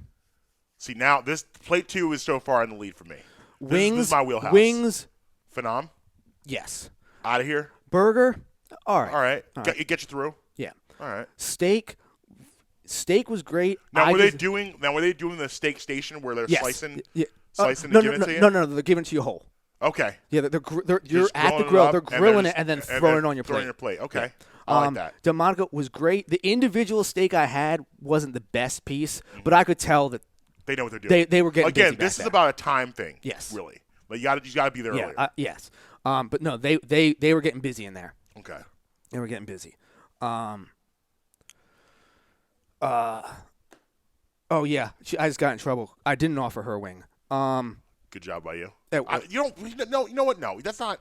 I don't share food. I am notorious for not sharing. Like I get upset if Amber asks me for some of my food. I don't because at the end of the day, I made the decision on my plate. I don't want to share with you. This is my plate. You have your plate, I feel have like my there's plate. a different, like if we're at a restaurant, I order something that she likes. You know, that's one thing. We're at a buffet. You are more than capable of going up there and getting it yourself. You're right, but I disagree with that first point. If you like this so much, you should have just ordered it. Oh, see, here's my thing. When she gets incredibly food jealous. Incredible food jealousy. She's FOMO, food FOMO. Yeah. Like, there's points, like, there's been times where we've been ordering food, and she's like, can you just order for me so I don't get jealous of whatever you get? Right. That's not an all-the-time thing. I don't want to make it, but it has happened. Listen, so usually when food comes and I see the look in her eyes, I just give her the first, like, bite or two. Like, just take the first couple. That's generous of you. Well, there's not going to be any on the back end for you. Yeah. So, you know what? Just have a couple bites, you know, enjoy it, because you've seen me eat. It gets inhaled. Yeah. You remember the video game character Kirby? Yeah. That's this guy. So listen, I got to tell you a quick story. Talk to me. Amber and I got in a major disagreement. This has happened, I think, when we first moved in here. Wegmans hoagies. I want to tell you, if you haven't had a Wegmans hoagie, it sounds weird that it's from Wegmans. My cousin but I'm used to work telling you at right Wegmans, now, they're it lit. is delicious. Yeah. It's a delicious hoagie. So I love a cheeseburger hoagie. So I got a cheeseburger hoagie, and we had a couple drinks on the couch, and you can see on the setup where I usually sit over here in the corner of the couch. Well, yeah, so I seen you post it up. I can see in the kitchen what's going on in the kitchen. Yeah, I've seen you post it in the corner before. Amber is getting the sandwiches out for us. She gets her sandwich out and gets mine out. I happen to look back as she has the molars wrapped around my cheeseburger hoagie. I was like, yo, what are you doing? She's like, I just wanted to try it. I'm like, no. Oh, no. No, absolutely. Are you out of your mind? You don't blindly take a bite of my sandwich. It's my sandwich. If I happen to offer it to you, that's one thing, but there was no offer, and you're taking the first bite? You have the audacity to take the first bite? Oh, it was a problem. It was an issue. I was upset. Like, I was upset for at least 3 days. It was a 72-hour upset period. I hear you. We worked through it. We got through it. Okay. Things were said. We talked about it. We worked it out. And I get it. I'm a little bit of a psychopath when it comes to my food. I mean, I'm sure people out there like that was not rational at all. And I respect that. I get it. But it's just me. It's just me talking. I can't do it. Can't do it. A little irrational. It's super. Yeah. I'm okay. I can wear that. I'll wear that. Oh man, I'm getting dragged right now on the text line. I knew. Yo, I knew when you made the comment about the baby foods. Well, she out here eating Gerber products. I knew that was gonna be an issue. She's like, I got a text too. I think we're both getting in trouble. Yeah, she said, yeah, but Justin will eat my leftovers in the dead of the night while I'm asleep. Fact. She said, Amber just said, you didn't happen to look back. You stalk me like a creep every time food's involved. You're a crazy person. Yeah, I believe her. Amber, I believe you. I mean, I can't disagree with any of that. I do believe I look back. This time I look back. Because at this time, looking back, here's the deal. Here's what it is. Looking back, I remember the look in your eyes at your birthday party when you went upstairs and remembered there were what were the little things? The wings? No, you had you went upstairs. You were like, oh, forgot we had these. Sucked down half the plate. You and Uncle Jerv were standing there, just rapping about nothing. And you're just sitting there plowing, going in. Through. Now, I mean, I had plowed it previously, so Yeah. it wasn't. I'm not going to judge you. Right. But I could see the look in your eyes. It went. You know how you ever seen those people that put the Bitcoin red in their eyes for the profile picture? Yeah. That's you when you see chicken wings. Yeah. I mean, yeah. It was. And I think that's very accurate. It was. So listen, like, I believe the first time this happened was that incident with the Wegmans hoagie. Now what I do is, now when I'm sitting there, I do watch. Oh, I'm watching. I'm stalking. Like, when got she's the eyes out here, in the back of your head. When she's back here with the plates now, I'm watching her plate. I hear ya. I'm noticing and seeing what's going on. But I think the first time, I just happened to look back because I trust her at this point. Now we don't have food trust. We've broken food trust. Once you take the first bite of my sandwich, our food trust is broken forever. That's not okay. You ever had that kid? You know those kids, like, this goes back probably my childhood. You ever know those kids in the cafeteria that like you go to the bathroom or something like that, or you have to go get a fork or a spoon, and they sneak a nugget off your plate or something. Those kids, you're gonna lose a finger with me. Don't do that. It's not Fair. okay. But you have those kids at your table, Antonio, sneaking food off the plate. Yeah, I'm gonna name you. I don't know where you are today. I hope you're doing well, but you were one of those people. It's like my friend taking shrimp off of random people's plates at the bar. Yeah. Wow, dude. The only thing is, like, I wish someone would step to him. So wait. So how many plates did we go through? We've gone through. We've gone through two. Two but how many plates. plates total do we have? So I got a third plate. Here. Okay. Went back for more pierogies. That's always a big sign when you go back. When you go back to something you already had, that's a big win for that restaurant. Yes. That means it's done it right. Had to try the crab cakes. Okay. They're all right. Okay. Nothing crazy. But I mean, I don't expect, like, I don't know about you, but with me when it comes to buffets, I don't expect a lot seafood-wise. I don't expect that I'm getting a great crab cake in central Pennsylvania. Exactly. And not just like Let's just call it what it is. Fried shrimp, I expect that to be good. However, if you're doing like a salmon or like a traditional flounder that's not fried or something like that, like I don't expect that to be world class, you know? Right. Yeah. Yeah. Got to know your audience. And then kielbasa was one of the other specials. Did you go roll or just No, like they were grilling it, chopping it up, and just like kind of peppers, onions, like on your plate. Here you go. I am in. I love kielbasa. Again, timing thing. You got to be earlier. Got to be there. Got to be there earlier. Okay. So then that's all I could eat, and then we went to dessert. Now I'm not really a dessert guy. Neither am I. Bro. Got to do it. I had 3 pieces of cake. You're talking to Amber right now. I had 3 pieces of You're cake. speaking her language. Okay. They have desserts that I couldn't pronounce. Really? Yes. So they had this was a legit dessert station. 2 dessert stations. 2? 1 on either side with different desserts. Wow. I kid you not. Sucked down 2 pieces of red velvet cake, which is my downfall. Me and red velvet, Best friends? Yeah, we used to hang out a lot. All right. And we still do. Okay. Then there's blueberry cheesecake. I love me some cheesecake. I'm in. It tasted like, you remember the old school like blueberry like candy? Like the blue raspberry candy? It was almost like blue raspberry cheesecake. Ooh, okay. It was. You got my attention. It was a spot. You got my attention. Now this is the Baltimore thing as far as snowballs. I've heard of them. It's kind of like shaved ice a little bit. It's similar to shaved ice. Okay. Think of like Does it go in a bowl or like a cone? It's like a plastic cone, like a paper cone. So it's kind of like our snow cone. It's very similar to that. Okay. And apparently in Baltimore, the flavor gets egg custard. Like that's like their egg custard. Egg custard. Yeah, I've never had it. I don't know what it tastes like. Why do they call it that? Is it eggy? I don't know. Maybe. I'm nervous by the word egg, as you know my relationship. I mean, it's just the flavoring of it. Like that's just the flavor. It's egg flavored. Like it's egg custard flavored. I've never had it, so I don't know what. I don't know what that means, but I'm out. Well, I don't know. I don't know. I'm gonna need a detailed explanation and make sure it's not. I'm the guy. I'll check. I refuse to drink eggnog. In about 7 minutes, we got our guy coming on. Yeah. We'll just ask him. What is egg custard? I refuse to drink eggnog because the word egg's in there. I just don't like eggnog because I think it tastes terrible. Never had it. I just don't think it tastes good. Can't have it. There's no eggs in there. I'm still not. Actually, doing I could be lying. I don't know. Exactly. There might be eggs in there. Exactly. What I just said can go on the blooper reel. Yeah. I don't know. We don't know. I don't know. It might have eggs in it, but so they had this egg custard pudding. I mean. So you had this? No. Like I said, I didn't have it. She had it. Dude, she sucked down two bowls of it. Wow. Like filled it up with. She mixed that and also what was it? I think they had like coconut pudding, or I think it was.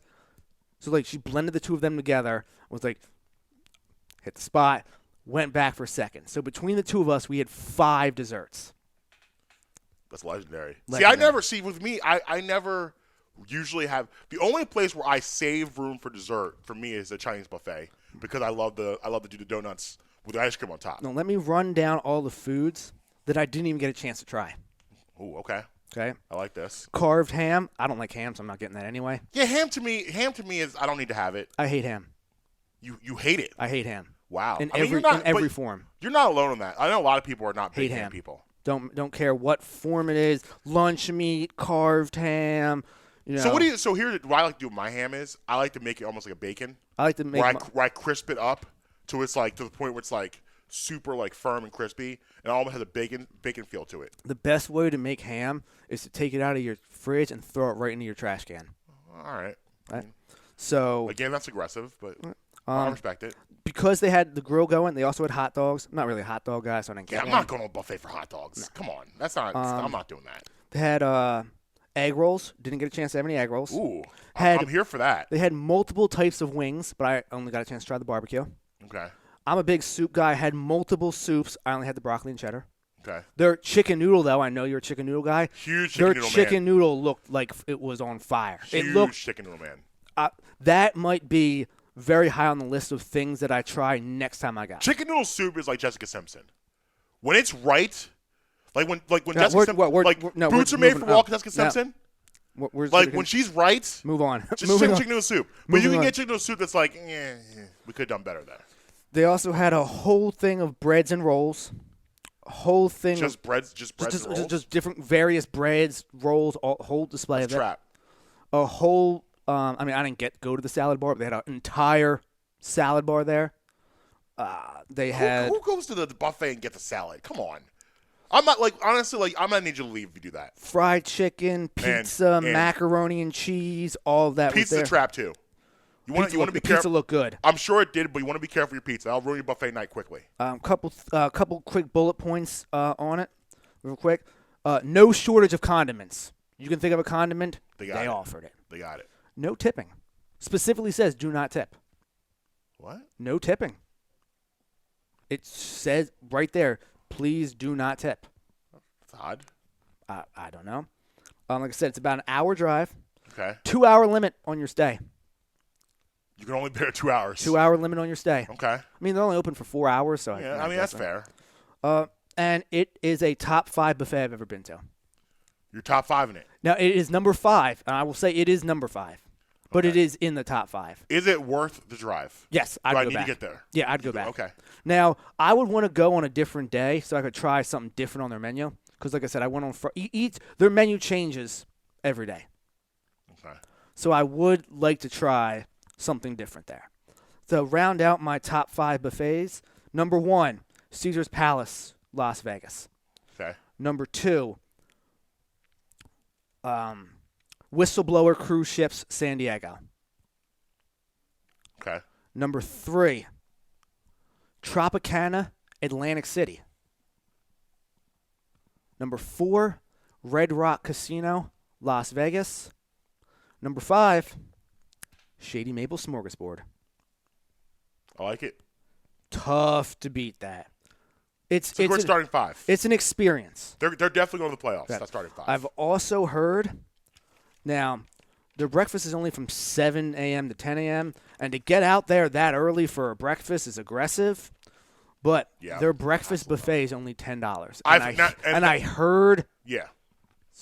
lit. That's now, why I've heard the same thing. Now, you gotta that was remember- the first time I heard about Shady Maple was their breakfast. do not go there thinking you're going to get mimosas because it is an Amish-run thing, so there's Yeah. no alcohol. Right. When you're there for dinner, not like, I don't know about you, I can't drink alcohol when I eat. I am with you. I cannot, like 1,030%. I'll have a drink and I might sip on it while I'm eating, No. but I cannot drink an alcoholic Neither beverage do I. while I'm eating a meal. I completely agree with you. Just can't do it. I agree. So you're not really going to you don't really want beer while you're at a buffet anyway. Right. But you don't have that option. Right. So that's that.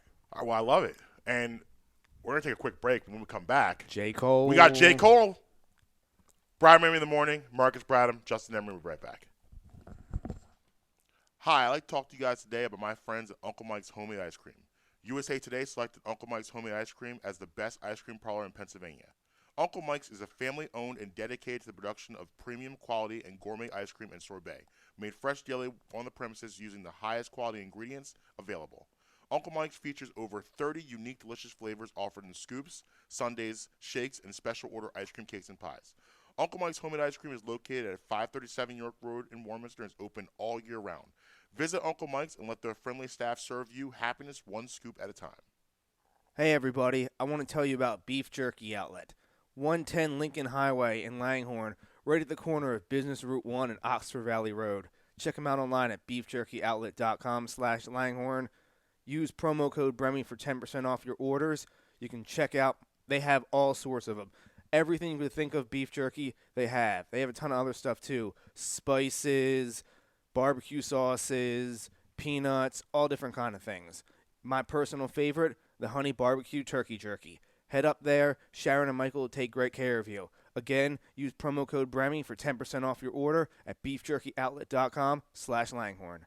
Hi, I'd like to talk to you guys about my friends at Amy's Pizza. Amy has a plethora of pizzas for your munching pleasure, especially pizzas such as Hawaiian, margarita, and taco. Taco actually being my personal favorite. And also plenty more. If it's sandwiches you desire, they've got those too. Cheesesteaks, burgers, hoagies, even gyros. Amy's offers pickup and takeout options. Also, they're available on Grubhub. Amy's is located at 332 York Road in the heart of Hatboro. You can call them today at 215-957-1000. Again, that's 215-957-1000.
Yeah, man. Bradman in the morning. Marcus Brown, Justin Emery. Like if you need the whole pack, just take the whole pack. Facts. Before we get to our special guest, Yes. I forgot to tell you our breaking news. Oh, yeah. Something I think you'd be very excited about. Okay. Lil Wayne has just announced Young Money mixtape. What? Young Money mixtape. When? I don't have a date. Is it going to be on Dat Piff? I'm sure it will be. I'm sure it'll be a Dat Piff project.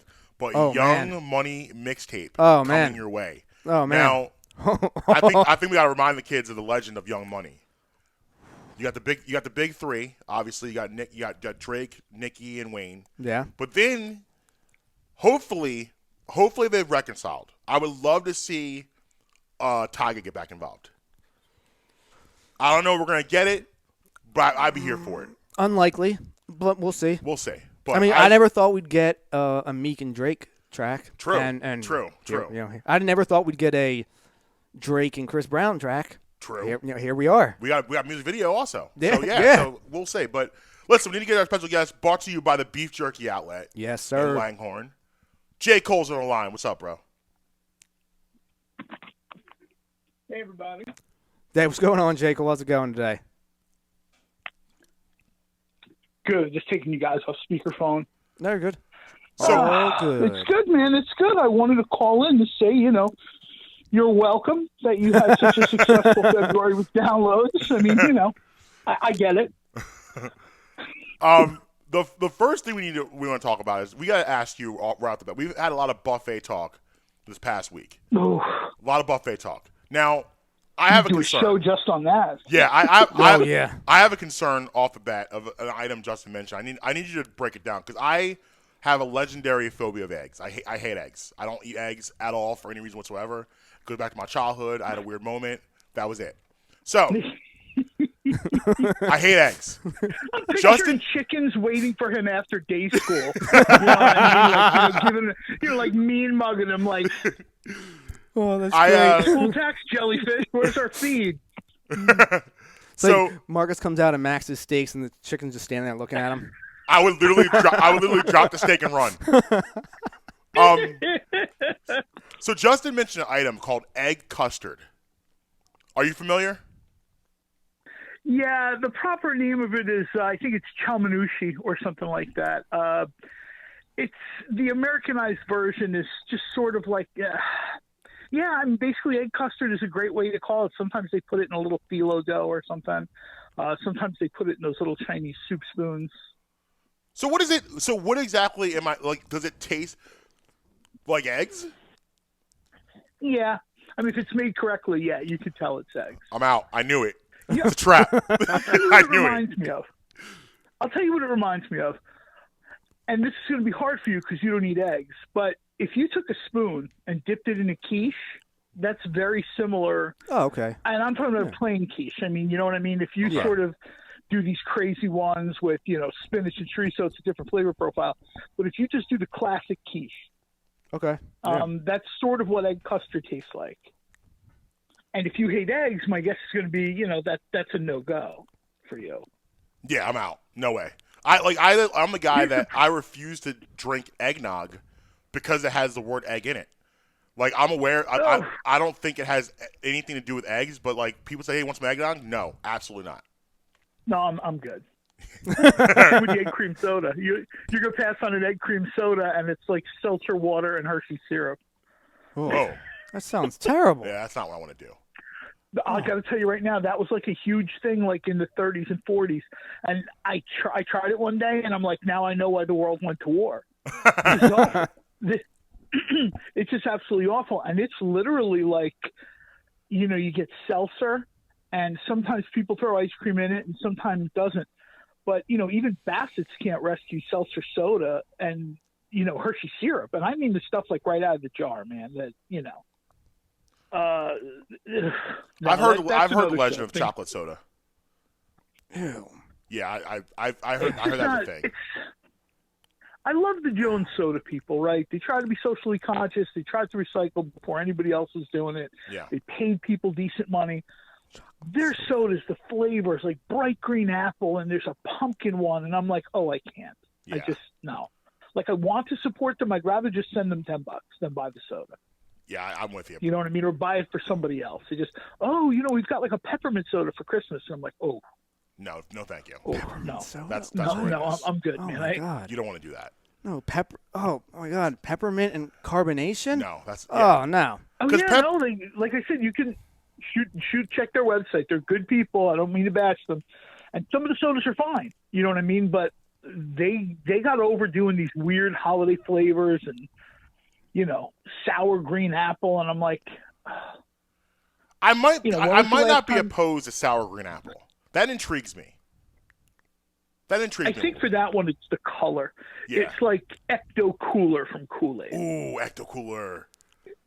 You know what I mean? And if it's Ecto Cooler, you're like, pull up a glass in a lawn chair. Would that be like a carbonated Jolly Rancher? That's kind of how I'm yeah. picturing it. That's kind of what I'm picturing. Where I might be in on that.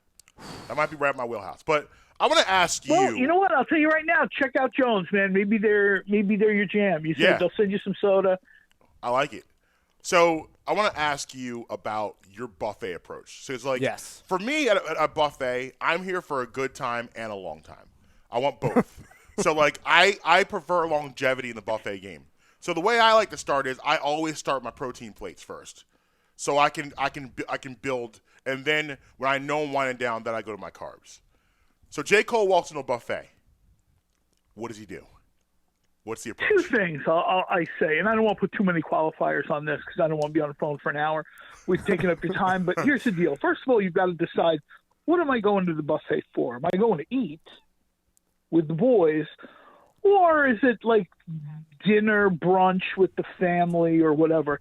Let's assume it's not the family. Let's assume you're going down to Atlantic City to hit a buffet to eat with your boys, right? You don't care. Stuff gets on the walls. You're dressed in drop cloth. You don't really care. Yeah. Yes. The first thing I'm going to tell people to do is Putting Caesar in my hair. a little bit of what you said. Do not do this thing. I see people, we're going to start with the sushi. No. The rice is going to fill you up. Ooh. I'm going to start with the crab legs. See, here's the problem. It's a lot of work to get those out. True. By the time you get a decent amount of crab, well, you probably want to start with your number one thing, which is, let's say, prime rib or, a steak.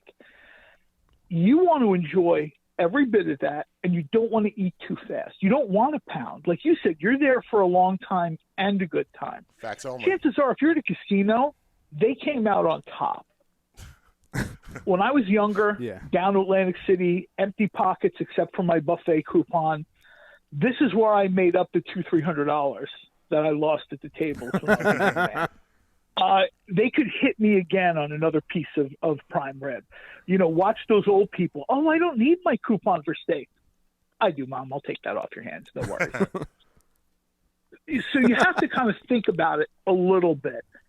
Carbs, carbs can be at the end. I see people, they start off a buffet meal with like a plate of pasta, and I'm like, you already lost. It's a trap.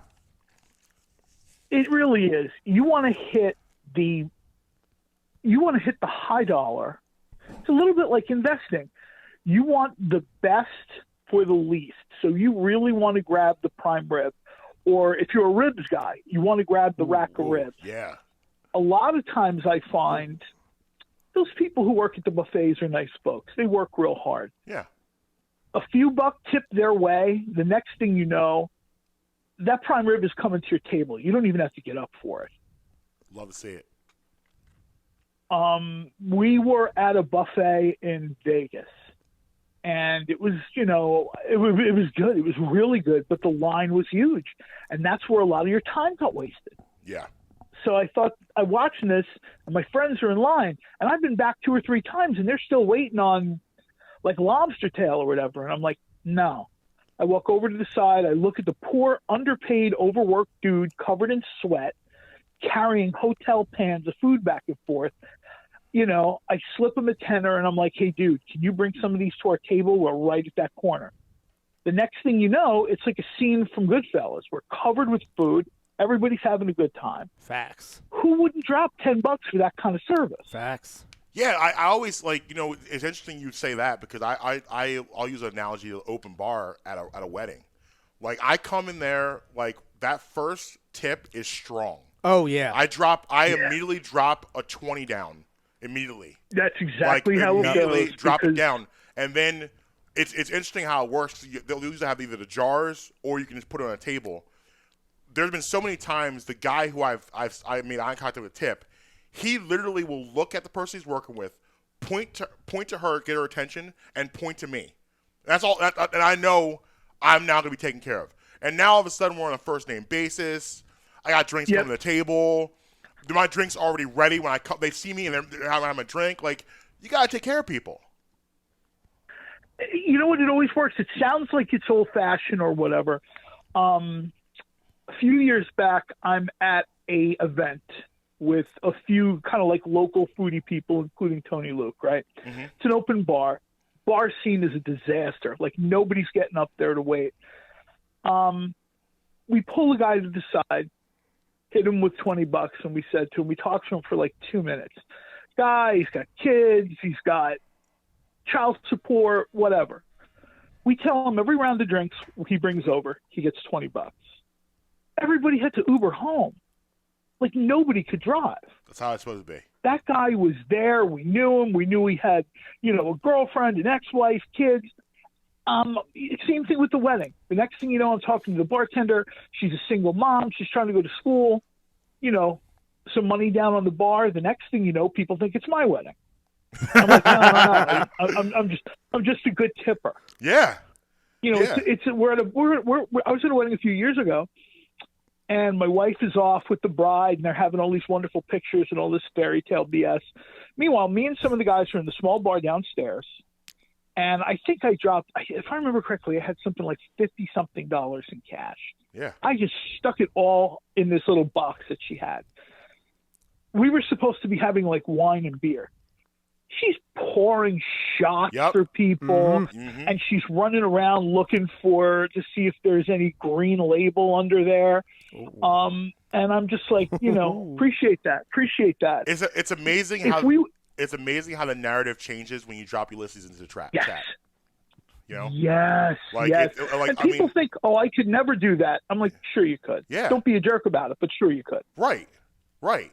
And like you take care They're of people. They're working, You make people feel good, they're going to make you feel good.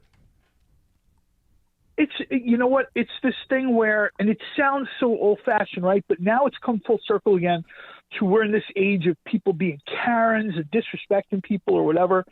The last time I was in a restaurant, like full service, like was full, whatever, probably like first week of January 2020, before things start get real janky. Yeah. And I see this woman, and she loses her what in the restaurant, right? Right. And she's dressing down this girl, giving her a story, blah, blah, blah.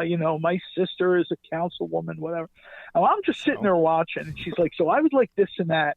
And you tell them in the back if any of them speak English. And all I'm thinking of is, first of all, you should be thrown out into the street for talking to people like that. But let's just say that's not going to happen. You're going to disrespect people like that and then trust them to make your food. Yeah. Exactly. Yeah. Really? Yeah. When I was a young man, especially attractive women, bartending, hitting on nonstop. If it got too far, and I understand the formula has changed, they would put a few drops of Visine in a guy's drink. There's a chemical in Visine that's like a super powerful diuretic. And again, they took it out years later. Wedding Crashers, Bradley Cooper. A guy would get a little bit too out of hand, and people would be like, oh, that's stuff for a movie. I'm like, no, I'm old enough to remember that's exactly how it was. Girl would be, she's there to work. She's not there to get groped. She's not there to get hit on constantly, harassed. Right. They're good-natured about it, but eventually, you're going to start feeling a rumbly and a tumbly after your shot, and you brought it on yourself. Right. Yeah. You could flip that around, smile, be polite, drop $20 on the bar, and the next thing you know, you're a superhero. There are a couple groups of people that I always say that, you don't want to be on the bad side. It's people who make your food and people who take care of your children. Take care of your children, make the food. You want them on your good side. I was getting my tires looked at a while back, and everybody's wearing a mask. Everybody's staying apart. It's got to be a tough job dealing with customers to begin with. Now you got to deal with all the masks and all this stuff. People are angry. Right. Woman's giving this guy like the hardest time in the world. And I'm thinking to myself, he's doing a brake job on your car, sister. What are you thinking? Right. And I look at it. It's a Lexus. It's probably like a $60,000 vehicle. Right. Yeah. And she's giving the guy a hard time. And I'm thinking to myself, really? Okay. And I didn't say anything. I just sat there. They're giving you free coffee. You're inside from like the 90-degree weather. It's air conditioned. I'm like, what are you complaining about? Right. And I'm waiting. How many more return trips did you make with this vehicle before Holman's took it back? That's what I'm thinking in my head. Yeah, I mean, you got to be careful out there with that stuff. I mean, I have a respect rule anyway. Where listen, like I'm always going to choose respect, and choose to be as respectful as I can to anybody, but especially people who are doing things that can help me out. So, do we have a food felony this week? Oh, you know what? One thing I wanted to say about Kalmanushi to kind of bring this, bring this back a little bit. chow manushi on a buffet is good for about 10 minutes. People get confused. They try it after an hour. It's got a crunchy top. It's gone bad. Don't eat that. Chow manushi should actually be the color of egg yolk. It shouldn't be brown. You shouldn't have to kind of pop stuff off.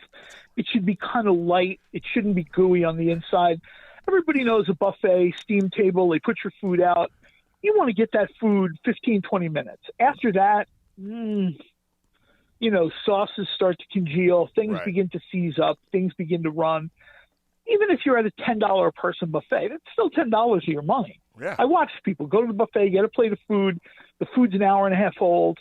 I mean, they try to keep it fresh, but, let's be honest.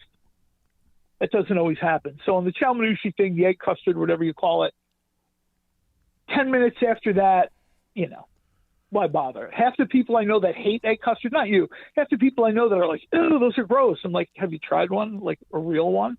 I make them here at the house sometimes. I am like, you notice how it's not super brown? I am 1,000% out.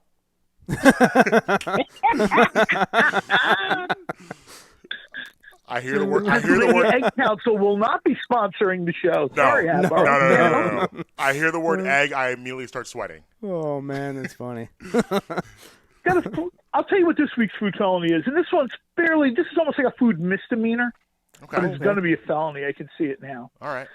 This thing is coming out of the Midwest, and I think I tagged you guys on this in the middle of the week. I did a little deep diving on this.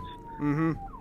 This needs to be addressed. This is this thing from the Midwest. I get it. They like breakfast cereal. That's cool. Who doesn't like breakfast cereal, right? Who doesn't?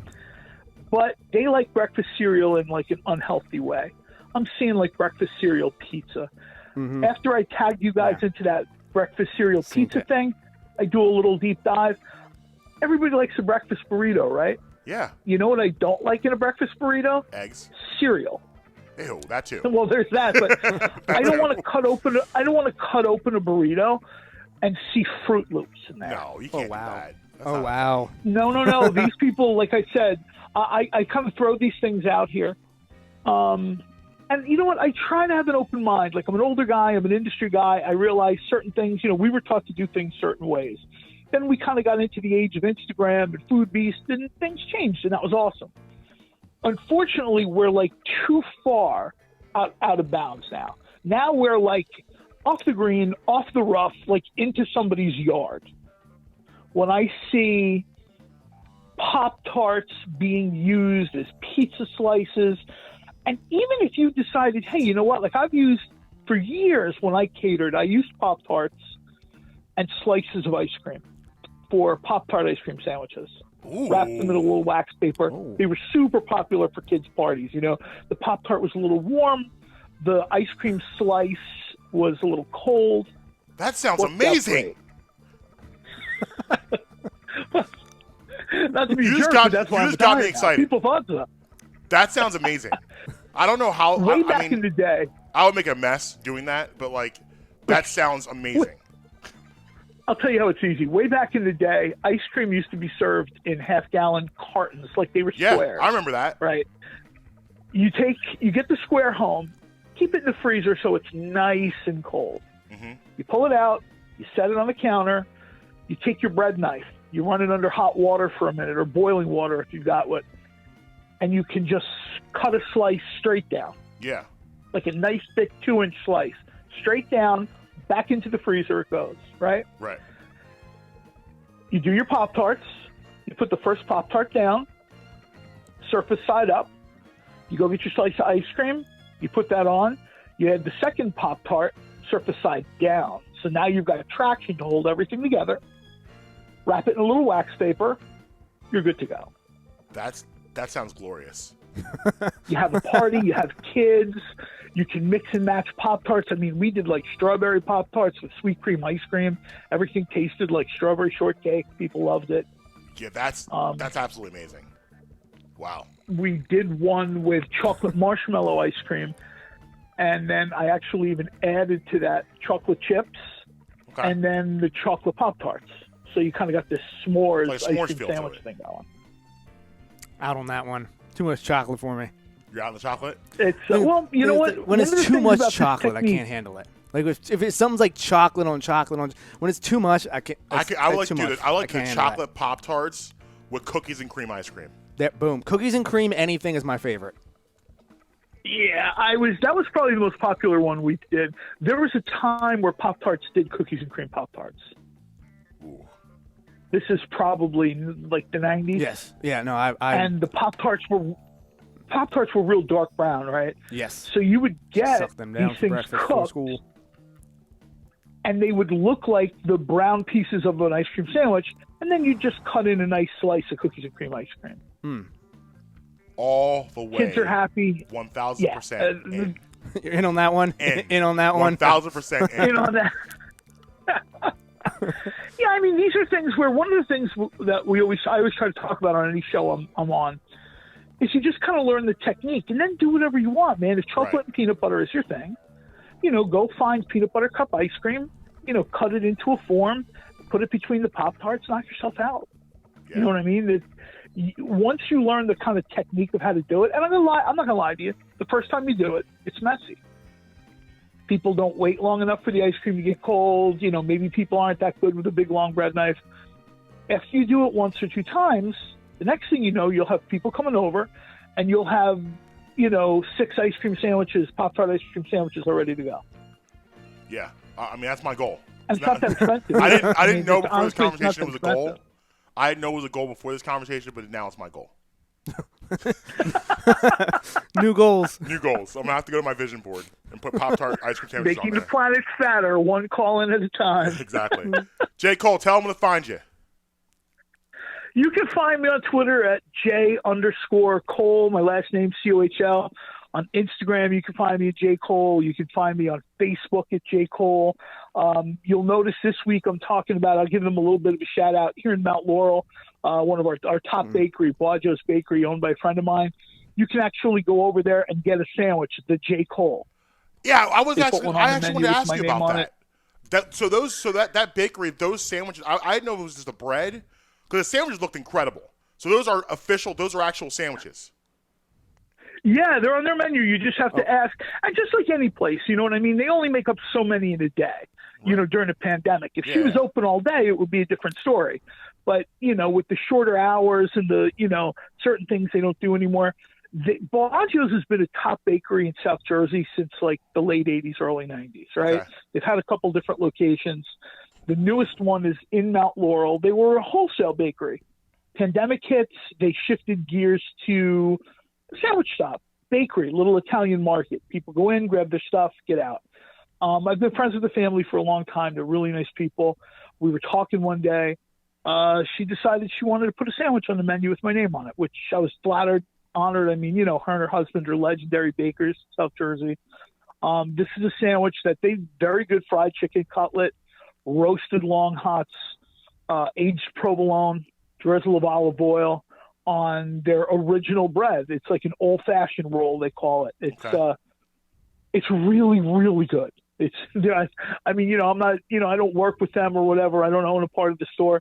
I'm just telling you, they're in my neighborhood. You get over there, all the sandwiches are good. But, if you listen to me, if you find me anywhere, try the sandwich. It's hot. I'm going to let you know right now, though. It's spicy. If spicy isn't your thing, not so much.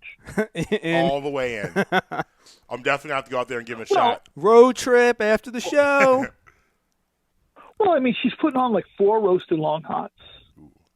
So, you know what I mean? For some people, that's a good day. And for other people, that's a trip to the ER. So,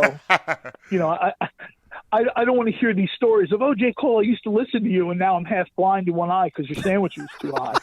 So, please use your best judgment. Don't be a hero.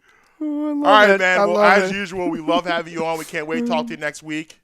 Take care, my man. Thanks, guys. Appreciate it. Thanks, man. We'll talk to you next week. J. Cole, have a great day. We'll talk to you soon. J. Cole, sponsored by Beef Jerky Outlet.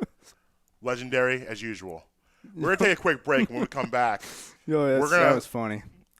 We do have some Eagles interesting rumors, but I'm going to say that for tomorrow. We've got a couple minutes. We'll go break, come back real quick, and then we'll be out of here. We're going to talk about Watt and Breeze when we come back. Okay. Bradman in the morning. Marcus Bradham, Justin Emmer. We'll be right back.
Yes, sir. Welcome back.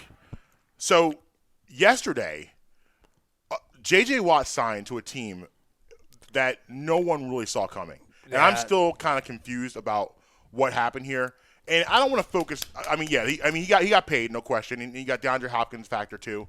I don't want to focus too much on him because, like, we kind of know what his deal was. But I want to focus on Drew Brees. The video came out of Drew Brees about him working out, and now he's doing this thing where he's not decided yet he's retiring. A la Brett Favre for the last 3 or 4 years of his career, where he would do this off-season stuff where it's kind of teasing people, he's going to retire, he's not going to retire. Here's the deal. This is where Drew Brees needs to have a good friend around him. You need to have someone around you to tell you, listen, bro, you had a good run, Hall of Fame career, one of the GOATs, you're a legend, overcame the odds, shoulder. They told you didn't pass the physical in Miami, you end up in New Orleans, legendary career over there. You rebuilt the New Orleans Saints. You made them relevant again. You've done all you can do. Go home to your family. Drew Brees should not be coming back. And it's so important to have a circle around you. Like, sometimes I'll hear a song. Like, I'm going to stick with hip-hop here. Sometimes I'll hear a song, and, like, the song is really, it's, like, terrible. And I'll be like, I wonder who was in the studio with this artist when the song came out. Like, where were their friends to tell them, like, no, dog, that ain't it. This is not the one. Let's try again. Because there's certain songs that come out, you're like, what is this? And this is what I mean with Drew Brees. Drew Brees needs to have a circle around him now. Like, yeah, that's cute. You're pushing the whatever that thing's called. I forget what that's called. We push the weight. When you're pushing your weights, it's cool. You look good doing your cardio. What's weight train? I think it is. Yeah, you're in shape. Train. You're in shape. We know you're always going to be in shape. You're going to look good, that stuff. But let's not forget, you have a candy arm right now. Your arm is strictly made out of sweet tarts at this point in your career. I'm not trying to be disrespectful, but we all watched you. You can't throw an out route anymore. You can't throw a deep ball. Your arm's gone. You're not throwing up the seam anymore. You are a ramen noodle arm. That's what you are. That's the bottom line. Do you think I could throw the ball farther than him right now? I think you could. Oh. I definitely think you could. When it warms up, we might have to have the Brad and Memory Combine. Man. So listen, we're gonna go ahead and get out of here. I hope you guys enjoyed this. If you're new listeners, I hope you stick around for tomorrow. Yes, sir. And we're gonna talk heavy Sixers tomorrow. Big one down in South Philly. Absolutely. Best for the East, for best in the West. And we'll get to everything we pretty much didn't get to today. And there might even be fans in the stands. There may be. We'll get to that tomorrow. Follow me at Marques B. Tweeden everywhere. Follow me at Justin and Rochelle on Twitter. Just follow the feistiness and you'll know where I'm at. Brad and Memory Pod everywhere. Until next time, you can be with us. You'll be against us, but you're never going to stop us. Late.